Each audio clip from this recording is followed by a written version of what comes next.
Hi guys, it's Lanikia. I am coming to you. I know I said I was gonna do this last week. Listen, y'all, The Handmaid's Tale was so dark that I could not do this review last week. I just could not. But this is Alias Grace. It's written by the same author who wrote The Handmaid's Tale, which is why I asked did you guys want me to do a review, and some people say yes, and I said, oh, I'm just gonna do it anyways because I binge watched it like maybe a month or two ago, and I binge watched it. And it was very dark, so I already knew it was dark.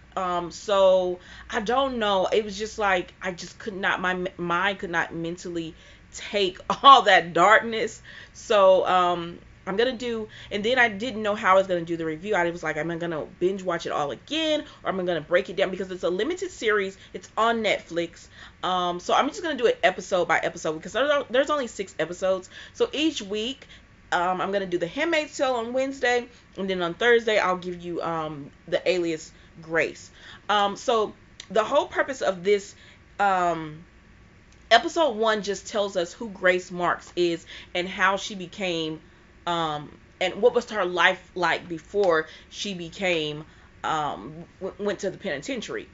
Because this is set in 1859, and she's at the Kingston Penitentiary, and what they're trying to do is have her released.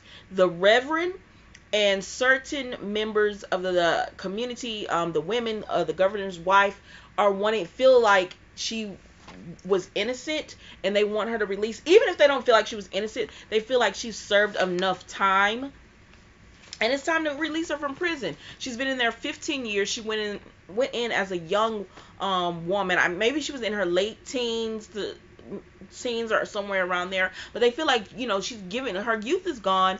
Go ahead and release her from prison is what the Reverend's saying. So what they're doing is bringing in Dr. Jordan, and Dr. Jordan, what they're wanting from him is for him to write a note or a letter, so that when they present her case again, they can go ahead and get her, have her released, set free.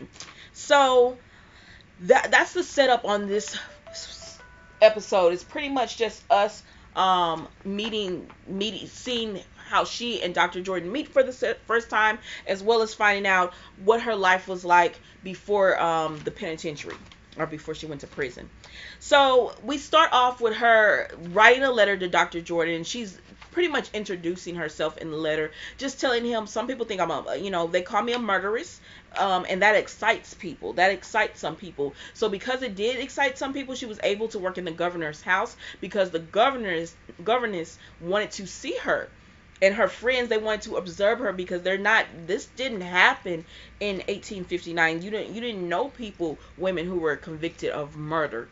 And she is accused of murdering her, the mistress, where she was working, the mistress of the house, as well as the master of the house. So she's accused of murdering these two with another man named McDermott. So he's hung for it, and she's is in prison for the murders. So she's writing Dr. Jordan, and she's just telling him, some people think that I'm completely innocent. I'm too naive. I'm too dumb. There's no way that I could have possibly did this crime because I'm too innocent to do it. I'm too simple-minded. And some people think, well, I think she's simple-minded, but she probably did it because she is so simple-minded that he was able to push her along into doing this with him. McDermott, that is. And then other people think no, she's conniving. She set this all up. She did it all on her own. She was the mastermind behind, not on her own, but she was the mastermind behind this, and she manipulated McDermott. So that's where we are with her letters to him, and she's telling him, she doesn't trust doctors because they've mistreated her. She's been in the asylum, and she was mistreated there, where they took liberties. She says they raped her, they abused her. So she's She doesn't mistrusting or is it mistrusting a word? Let me know. So she does not trust the doctors because of her experience with them. As well, as the prison guards being, handling her roughly. So she just doesn't trust people. So That's what we start off with her. He's reading the letter on the train as he's coming in. So then he finally he makes it to the town, and she's in her cell, and they introduce, the prison guards are letting him meet her. So they're sitting in a chair out, and they're unlocking her um cell, and they're telling him be careful because she's in here for a reason. She murdered two people is what the prison guards are saying. But so he gives her an apple, and so when Dr. Jordan gives Grace the apple, she tells him she's not a dog, and he says, listen, I didn't mean to offend you, but he's just trying to break the ice. He's trying to make her comfortable around him. And he asks her, do you mistrust doctors? And she lets him know. That's when she again lets him know about, the abuse she suffered, being, being in the penitentiary and having to go to the asylum, and just the men there performing all these tests and everything on her. So yes, she does mistrust them, but she's asking him, why are you here? Like, why are you even here? And he's telling her, some people think you're innocent. We just want to, I'm here just to find out what it is. And she says, I've already been judged. It doesn't even matter if I talk to you or not because I've already been judged. And he says, listen, I'm here to help you. I just want to, y'all know I love to paraphrase. He said, I'm here to help you. I just want to make sure that I get the complete story. And she also lets him know she has no memory, but we know she has a memory of it because when he gave her the apple, she had a flashback of her mistress falling on the floor. So she has some kind of memory of what happened. But that's pretty much all that happened as far as their first meeting going. He's American. We find out he's American because she asks him that. But that's pretty much it. They're just filling each other out is what we're finding in that first meeting. And so it was short and quick.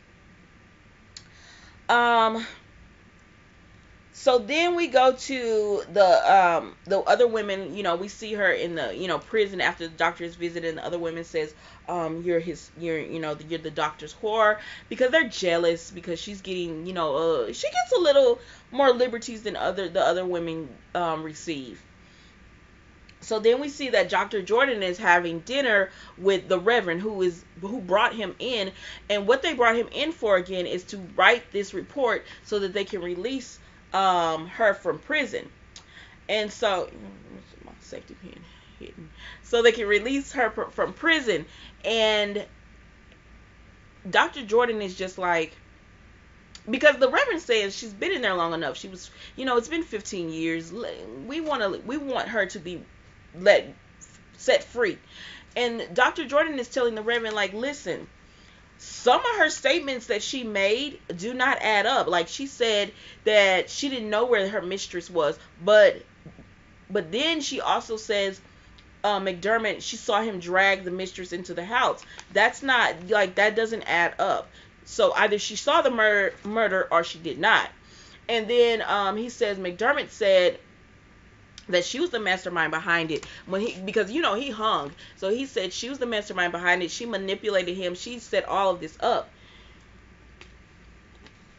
And the Reverend is acting like he had never heard this or whatever, because he doesn't care. Like, they don't care. Like, her supporters do not care. They're like, listen, we brought you in to write this letter and set her free. So when can we have your letter? He tells him that several times. The Reverend tells Dr. Jordan. And so Dr. Jordan says, allow me to gain her trust, allow me to ask her questions, get to know her, get the story, and then I can, give you the letter. But Dr. Jordan is making it clear that he's not going to just give her a pass just because they want him to give her a pass. So, yeah. So, then we go to, we find out that Dr. McDermott is staying with Mrs. Humphreys in her household while he's while he's examining Grace's mental and everything. So he comes to see Grace, and this time they're at the governor's house, because when he was speaking to the Reverend, he said he wants to get her comfortable around him, and he heard that her being in the governor's house made her comfortable. Now, Grace was working at the governor's house, but she had an episode where she had a flashback and she started screaming. She had a little mental break. So it scared the women of the home. So she had stopped working there, but the governor and the governors, they want her free as well, so they're okay with her coming back to work there if it's going to set her free. So the Reverend was able to let Dr. Jordan start having his conversations with Grace there. So they're at that's where they'll be meeting, at the governor's house. So as they're meeting, Dr. Jordan is trying to talk to Grace, and she's dancing in circles. And she's telling him, I don't understand, me speaking to you doesn't do anything for my case. I've already been tried in public opinion. And he was like, well, don't you care, what I think of you, or, don't you care about the truth? And she said, it doesn't matter. She's pretty much saying it doesn't matter what the truth is. People try, people will think what they want to think. I'm living proof. I've been in here 15 years. So it doesn't matter what I say. People will think what they want to think. And that, it just is what it is. So he asks her, so she's not really talking. So he asks her, tell me about, the quilt, the murders, and she says she has no memory. And he says, tell me about this quilt you're making. So she begins to speak on the quilt, and just how the quilt is something that the women work on, and then they put it over the bed, and it makes, out of the bedroom, it makes the bed the centerpiece. And she doesn't know why women want to do that, because there's a lot of things that can happen in the bed, good and bad. People can die in the bed. People can, women lose their life giving birth in the bed. Women can be, raped in the bed. You go to sleep and might not wake up. She just has all these thoughts about, she's just talking about, the bed. She was like, but it's also there for rest. But all these different things can happen to you in this bed. And so he was like, he tells her, do you have, so you're afraid of the bed? And she's like, no, I didn't say that. She said there are bad things that can happen in the bed, but I also, realize that there are good things that can happen there as well. She just hasn't experienced them, And so, he starts just trying to get her to open up and talk more about, tell me about what you do remember, and do you have any type of hope or anything of that? And she's like, no, I don't have hope. The only thing she hopes for is for a better breakfast the next day. She doesn't have hope that she'll be released or anything. So he gets a little frustrated with her, and he just says, like, Grace, tell me something, start from the beginning. And plus she says Mary Whitney had hope, and we see, what that led to her. So he was like, who's Mary Whitney? And she's like, just a friend I used to know. So everything she tells him is like dancing in a little, just going around in circles, so he can't pin her down to give him any type of story. So he just tells her, tell me, tell me about your life, start from the beginning. And she was like, she's asking, what do you want to know? He said, start from the beginning. So then she finally starts to speak, and we find out that Grace grew up in Ireland, and she has resentment for when she was on trial, that they act like Ireland was so bad. But anyway, so we find out she grew up in Ireland, and they had to flee because her dad got into trouble. So they had to flee Ireland for Toronto, North Ireland for Toronto. And we find that her father was very mean. He was abusive, because when they're getting on this ship to flee, because that's what the setup is, her mother trips or something happens like that, and her father like slaps her so hard she falls to the ground. And so we know that he's a mean man, and he's a drunk. He drinks all the time. So his father is like, if some of you with the kids, if some of y'all didn't make it, that would be okay, because it would be less of a burden on me. So then we find that Grace is having her first thoughts of murder, because she thinks, as they're looking out, and then the ship is sailing, she thinks, well, if I thought about pushing some of my brothers and sisters, her brother and sisters off, so they wouldn't have to live with their father, and take that abuse. And also because she thinks her father put that thought in her head, because what he said about, if we didn't have so many kids, we wouldn't have to feed so many people. And she said she thinks that she got that idea of pushing them from her father. She didn't do it, but she thinks she got that idea of doing it because she was still at that age where she wanted to please him. She wanted to make him happy, and if not having as many mouths to feed was making him happy, then she would be willing to do that. But she says that was just a thought in her head. She would never do any of that. Um so their mother is talking to Grace, and she tells Grace, that she knows she's not gonna make it. Like, she'll never see land again. She'll never step foot on land again. And Grace says, "Don't talk like that. Why would you say that?" And she says she can just feel it in her bones that she'll never set foot on land again. So later on, we see they're still on the boat, and like their ship is um rocking from side to side. They're throwing up. They're in the bottom of this boat. That there's people throwing up. Her mother is sick. Her father, she says, stays drunk the whole time. So he's not much help. But it doesn't even matter because he's actually it's probably better that he stayed drunk in a way, because he would just be something else that they would have to deal with. So we see that her mother gets sick, and her mother is on the bed because they've been down there, and the ship down below it's musky. It's the air is thick with sickness, and just they're not bathing or anything, so it's just a dirty dirt and grimy. And her mother is sick, so the doctor comes and he says she has a tumor. He says there's nothing they can do for her, and so Grace is like, well, what if we take her upstairs? And the doctor says, that wouldn't do any good. And he was like, the air is so thick down here that it's choking him. So there's nothing they can do for her mother. So her mother is right that she's going to die. And so we see the next morning, so Grace lays down with her mother that night, and the next morning her mother has died. And a woman who is a Catholic comes to Grace, and she helps Grace. Like, she gives her a drink to settle Grace's nerves. And she said, "Oh, your poor mother, they didn't open up the window to let her soul out. So her soul should be might be stuck in here." She said, "But then again, you can't open up the windows here in this ship, so maybe she'll be all right."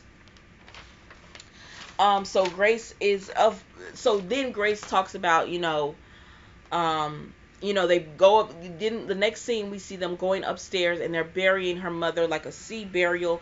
The reverend is there, and he's giving this scripture. And then the father comes up just as they're about to like drop her mother into the water. And so that's how her mother is buried. And so Grace goes down, she's in the bunker, and she's speaking to the lady who had talked to her earlier, and she's telling her, she's frightened because her mother was not her soul wasn't let out because of the window, because the woman has put this in Grace's head. And so Grace tells the doctor, they flash forward to her telling the doctor, you see how something so simple can get in your head and it can twist it all up. And the doctor's just like, Grace, keep going, like, stop it, keep going or whatever. And so she starts talking again, and she says, okay, so we've arrived in Toronto. And her father is now, so they've arrived in Toronto, and she says, there's people of all different types of people. You never know what's going to come out of their mouth. Everyone's it's just like I guess what she's describing is like a melting pot. So then Grace talks about she was in the bed, because they went to their home, and so she's in the bed, and her father gets her up, and he's like, wait, like he calls her nasty names like a little whore and all of that. Get up out of bed, you're being lazy. So he wants her to take her mother's place as far as running the household. So Grace is she gets up and everything, and she's not moving fast enough for him, so he slaps her and she falls down, and then but she's making sure that the kids are not, witnessing any of this.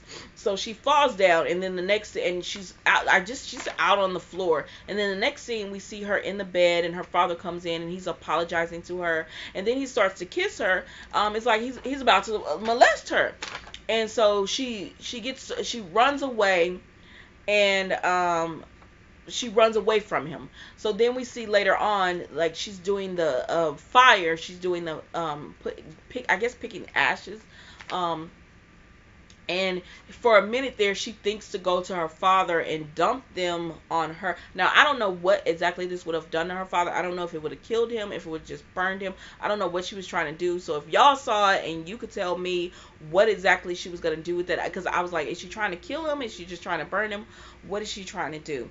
So, but she comes back to herself, and she doesn't do anything. But we see that she's really taken over as the mother hen, because she is the oldest of her brothers and sisters. So she is. They're at the table. This is the next scene. They're at the table, and they're cutting vegetables. I guess they're preparing for a meal. And her father tells her, again calling her a name, get out there. You need to start working and bringing the money home.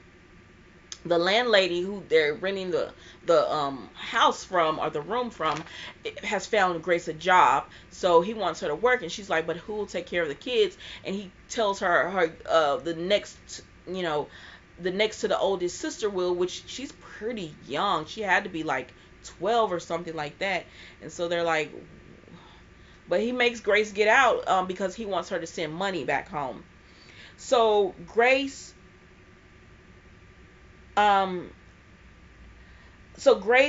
goes, and she goes to this she goes to the landlady's house.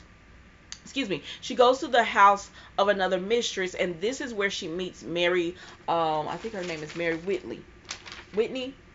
Yeah. Anyways, she meets Mary at this house, and Mary is really friendly, and she's open and nice to Grace, and she's just showing Grace around, and they're around the same age. She's a little older than Grace, but they're around the same age, and she's just so, like, Grace has had a hard life, and here someone comes in, and she's just bubbly. She's really bubbly. And so Grace is attracted to that, because when you're around bubbly people, it does make you it makes you happy. So Grace, like, she likes her. So Mary is just telling her, Mary tells Grace about a rebellion that happened, and she was like, Mary lets Grace know, my father was killed, but we're going to win, in the end we're going to win. And so Grace asks Mary, are you a rebel? And she says, yes, but the people, the lady of the house and the master of the house, they don't know it. They think she's just just a maid who's working there, and she's not in the rebellion that was happening or trying to happen again. So they cut to the next scene where Mary and Grace are in bed, because they have to share a bed. So Mary and Grace are in bed, and she tells Grace, you gotta hide your weight. When you get paid, you gotta hide your wages. And she's telling her where, cut you a little pocket out, and you can hide your wages there. And Grace is like, I have to send my wages home. My father told me to send them home. And Mary tells her, don't send your wages home. All he's gonna do is get drunk. And and Mary was like, but Grace is telling Mary, I have to, because it's gonna help it's to help the children. And she's like, that's not gonna help the children. They'll never see it. He's just gonna get drunk. So keep your wages. And she's just telling Grace that excuse me, y'all. She's just telling Grace that that she's ignorant, but the good thing about being ignorant over being stupid is that Grace can learn. She was like, you're smart, so you'll be able to learn. And she's just finding a friendship or a kinship with Grace. And plus, that that's a nice word that Grace probably hasn't heard in a long time. Someone actually complimenting her, intelligence and everything. So then we cut to so then that Grace says, you know, she's tired and she's ready to go to bed and everything. So um the doctor, you know, he wraps it up, and we see that Grace had we see that Grace is now in the I don't know if this part is a letter she's sending to the doctor, but she's saying things. So I think it's a letter that she's just writing out, and she's telling the doctor that talking to him is different than when she talked to all of the other doctors, because they made her, even when she was on trial or any other time with her lawyer, anyone, they made her feel like they were waiting on her every word, and that they wrote it all down, and they were going to twist her words up. Like she could, whatever she said, they were going to twist it up. So no matter what she said, so that's why she didn't care to speak when she first met the doctor. But with him, she feels like it's different, that he's actually listening to her, and he's actually paying attention, and he's not trying to manipulate her wording and or anything like that.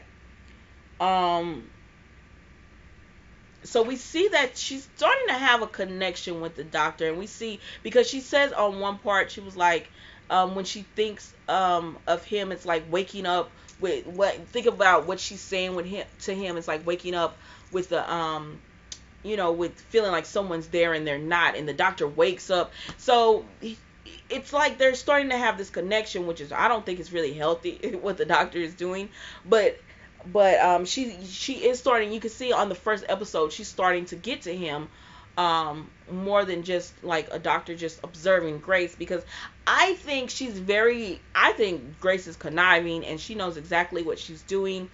I don't think she was simple minded at all. So, but that, anyways, that was the first episode. I know, you know, you guys can tell me, you know, any parts that I missed, but pretty much it was just her getting to know the doctor, their meeting, and she's just telling her story.